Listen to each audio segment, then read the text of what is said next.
I call the Honourable David Cunliffe.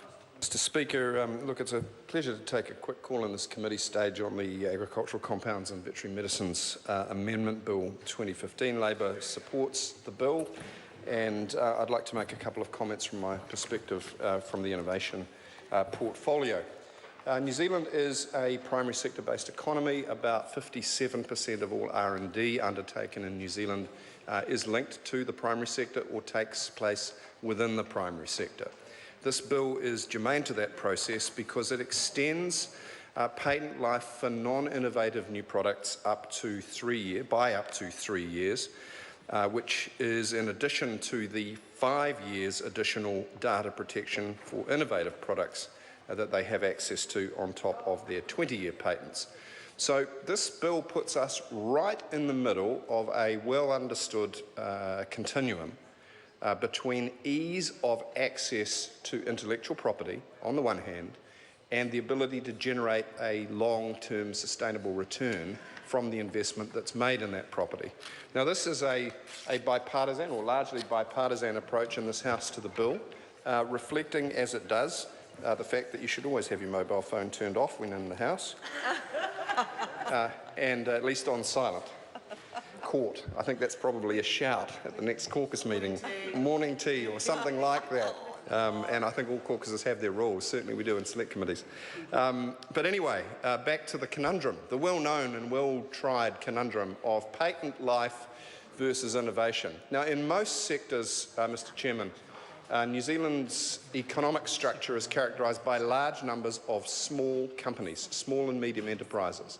That's relevant because small companies typically don't have lots of capital to invest in R&D. They have shallow pockets, they need quick access to innovation, but they don't have the resources to earn hard intellectual property rights like patents for long term. So a patent regime which was entirely composed of long-term, long-life, hard-to-get patents probably would not serve New Zealand well because our economy is overwhelmingly driven by small and medium enterprises.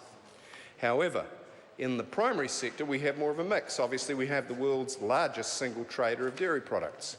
We have a number of large meat companies. We have some very substantial wool enterprises, and in the forestry sector, albeit too few, we have a number of forestry processors and some significant growing and cutting right operations. So we have mixed interests, and that's reflected in the mixed approach which is taken to this bill. If you take a golfing analogy for the folks out there, the chip shot's onto the green, there's a slope on the green, so it's aimed just uphill of the hole. It's probably about right, and that's why we're supporting it. But Mr Speaker, we are going to watch. We are going to monitor this space. We are going to see how the patent performance in New Zealand goes around agricultural compounds and chemicals, how the price to the farmer changes with the patent life. We don't want to see companies gouging, and we do want to see improved patent performance in our primary sector. Mr Speaker, there are a number of things that I probably just need to touch on around the consultation that went into this bill. There was a working group established in 2008 to review the data protection regime. It commissioned Covec Limited. Covec's a pretty good outfit. Copies of the reports here. They've done a lot of work in the ICT sector, which I had, when I was Minister, quite a high regard for. And at first glance, the report seems to be a pretty sound one. That was picked up by officials. The Covec report published in 2009. The government showed its usual alacrity. In fact, people outside who might be concerned about things like, I don't know, the housing crisis might say, gosh, look how fast the national government's moved on agricultural compounds. They're in the process of legislating for this report that was only just published in 2009. Why can't they do the same with our housing markets? Well, that would be a fair comment.